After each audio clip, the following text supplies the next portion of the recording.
All right, so this week we're diving into, well, awakening.txt. Kind of says it all, right? Someone sent us these snippets, and it sounds like they were really fascinated by this whole idea of consciousness, inner growth, maybe even a little bit of esoteric stuff, which I gotta say, I'm always up for.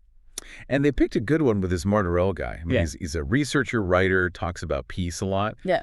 but he's also had these, like, intense experiences that totally changed how he sees things. Yeah, like almost died, right? Exactly. And you can tell, like, it really shifted something in him. And that comes out in this interview. I mean, he's talking to this radio host, Carlos, and even just from these excerpts, you can tell Martorell's not holding back. No, not at all. Like, Okay. he jumps right into these 5 keys to get this awakening consciousness, and it's not your typical self-help stuff either. It's way deeper than that. Like, he's talking about really looking inward, questioning everything you thought you knew about yourself. Totally. So where does he even start with all this? Well, he calls the first key attentive observation, which sounds kind of basic, but But it's not, right? no.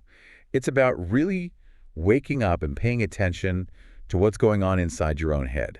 Like, not just letting thoughts and feelings happen, but actually noticing them. So, like, being mindful of your thoughts. Kind of, but it's more than that. It's about understanding where those thoughts come from, what triggers them, how they make you act. He compares it to, like, a muscle. A muscle. Yeah, like the muscle of consciousness.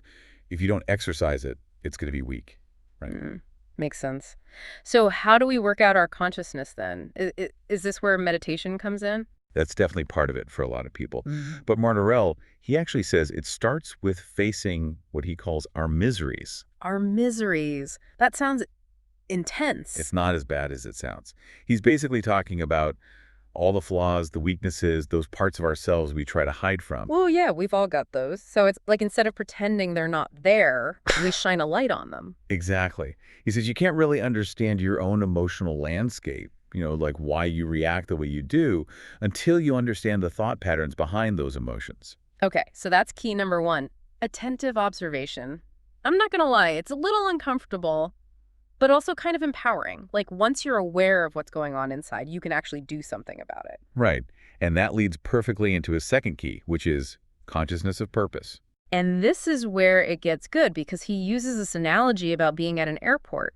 And he's basically saying you can have all the excitement in the world about traveling, but if you don't have a destination, you're just going to wander around aimlessly, right? And isn't that how we live so much of our lives?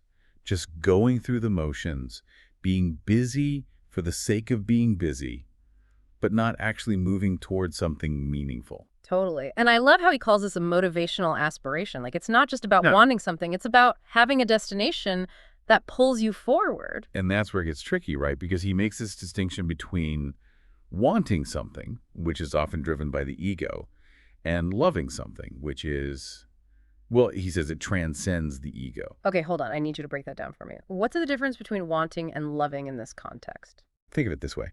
You can want a fancy car because it makes you feel important, Right. successful, all those ego-driven desires. But loving something, it's about connecting to something bigger than yourself, Okay, yeah, I see what you mean. So if we apply that to this idea of purpose, it's about finding something you're truly passionate about, something that lights you up. Exactly. And that passion, that love, it becomes the fuel for your actions. It gives you direction. It's that airport destination Martorell was talking about. Which I think takes us perfectly into his third key, consciousness of love.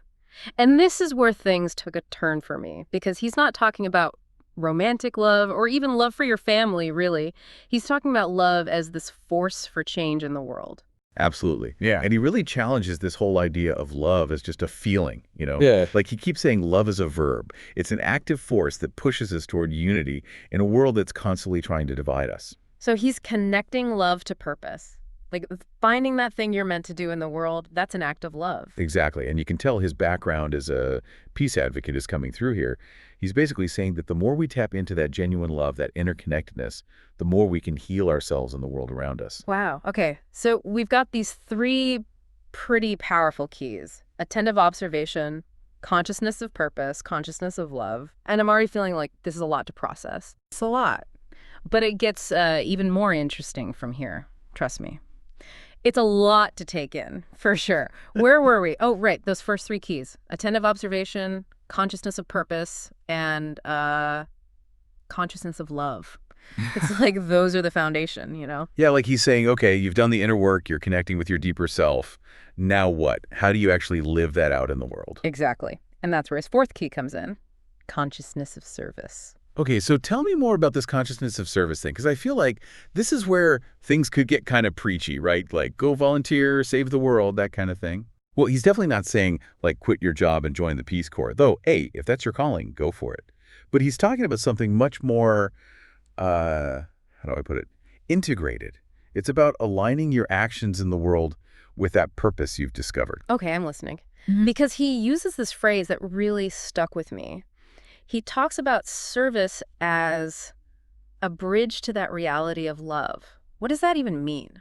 It's like your actions in the world become an expression of that love. Yeah. It's about using your unique gifts, passions, whatever you've discovered about yourself through those first three keys to contribute something meaningful. So it's not just about doing good deeds, it's about doing them from a certain place, right? Like a place of love. Exactly. He's really big on that. It can't be ego-driven. It's not about getting recognition or feeling good about yourself. It has to come from a place of genuine, selfless love. Okay, that makes sense. But how do you know?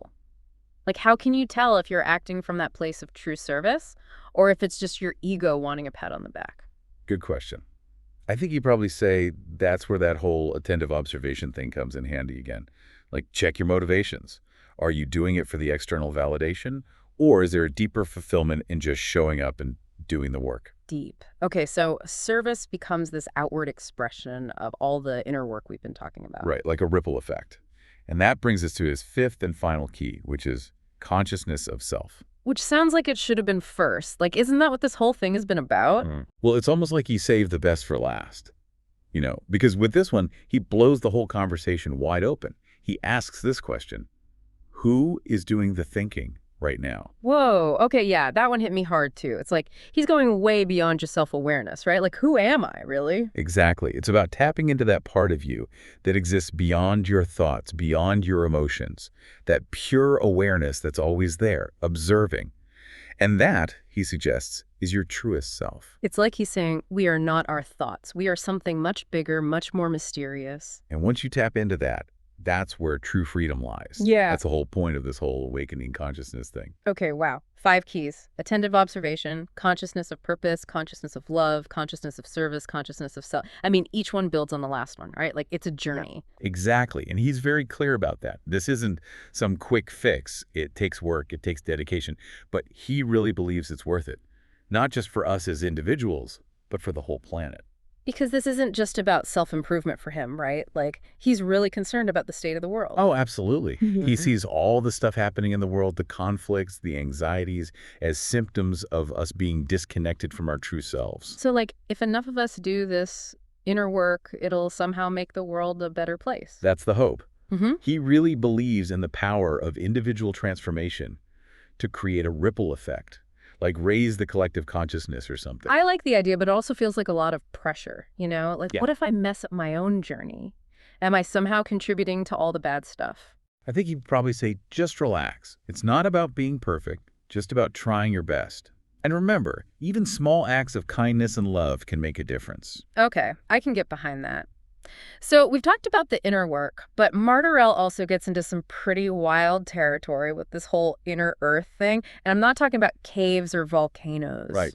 This is where he might lose some people, because he starts talking about this, like, other realm deep inside the earth. Like, literally inside. He seems to think so, yeah. Literally inside. Like, what? Is he talking about, like, a civilization of mole people or something? Well, he doesn't go that far, Yeah. but he does seem to believe there's, like, a whole different reality down there, what he calls an etheric existence. Etheric. Okay, now you're just messing with me. What does that even mean? Like, ghosts, astral projection? I'm so lost. Think of it less like a physical place and more like a different state of being. He's suggesting that everything we experience here on the surface, it's just one tiny part of a much, much bigger picture. Okay, so kind of like other dimensions, parallel universes, that kind of thing. Yeah, sort of. But he takes it even further. He's saying that to even perceive this other reality, this etheric existence, you need a certain level of, like, inner development. He even uses the word initiation, like it's some secret knowledge. Whoa, okay, hold on. So you're saying there's this whole other world inside the Earth, but only certain people can even know it's there, let alone, like, go there. It does sound kind of crazy when you put it like that. But remember, this is Martorell, right? Sure. He's always pushing the boundaries. That's true. And it's not all out there theories either, right? Doesn't he also talk about Antarctica, like that it's somehow connected to all this? Oh yeah, he definitely goes there. He seems Hmm. to believe that Antarctica is like a gateway to these other realms, which I have to admit is a pretty cool idea. Yeah, it definitely makes all those conspiracy theories a little more interesting, right? But I'm still stuck on this etheric existence thing. Like, if what we see is just one tiny part of reality, what else is out there? Honestly, he's pretty vague on the details. I Huh. almost think he wants us to come up with our own ideas. So frustrating. But he does use this one analogy that I thought was really interesting about water. Oh, right, because water represents emotions, right? Exactly. And he talks about, like, drowning in our own emotional swamps, which I think is something we can all relate to at times, you know? Totally. That feeling of being totally overwhelmed by fear, anxiety, anger, all that heavy stuff.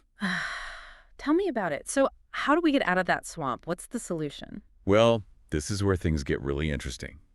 He says we need to tap into what he calls the feminine dimension. Okay, the feminine dimension. He keeps saying that, and I'm not going to lie, it's throwing me off a little. Can you explain it? Basically, he sees it as this balance between what he calls the masculine dimension, which is all about action and outward energy light, Mm-hmm. and the feminine dimension.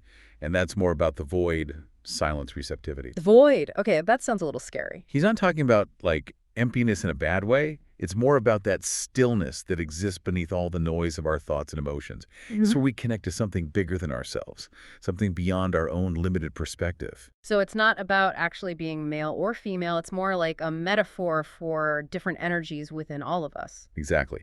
And he suggests that this feminine dimension is where true wisdom and creativity emerge. It's like the source of everything. Okay, I can get behind that. But embracing the void, that still sounds a little intimidating, if I'm being honest. I think that's a natural fear. But maybe that's just our egos trying to hold on to control. Maybe surrendering to that void, to that feminine energy. That's where the real magic happens. Okay, now that is an idea worth exploring. And you know what's interesting? When he talks about all this, it makes me think about his own near-death experience. Like maybe that's where he got a glimpse of this other reality, this feminine dimension. Right. And that's what makes Martorell so compelling, isn't it? He's not just talking about this stuff, he's lived it. And he's saying, hey, this is possible for all of us if we're willing to do the work, to face our fears, to open our minds to a whole new way of seeing the world. And maybe even, like, access other dimensions, right? I mean, Buffalo. who knows? But that's the beauty of all this, isn't it? He's giving us these little clues, these hints, and encouraging us to go out and explore for ourselves. Exactly. And whether or not you buy into all of it, I think it's impossible to deny that Martorell makes you think. He challenges you to question everything you thought you knew about yourself, about reality, about everything. Couldn't have said it better myself. So, as we wrap up this deep dive, what's the one thing you hope our listeners take away from all this? I think it's that the journey of awakening consciousness, it's not about finding answers, but about learning to ask better questions. It's about cultivating curiosity, being open to the unknown, and trusting that even when things get weird, there's always something new to discover. Beautifully put. And on that note, we'll leave you with this little nugget of wisdom from the man himself, Marcelo Martorell. The true voyage of discovery lies not in seeking new landscapes, but in having new eyes. Until next time, keep exploring, keep questioning, and keep those new eyes wide open.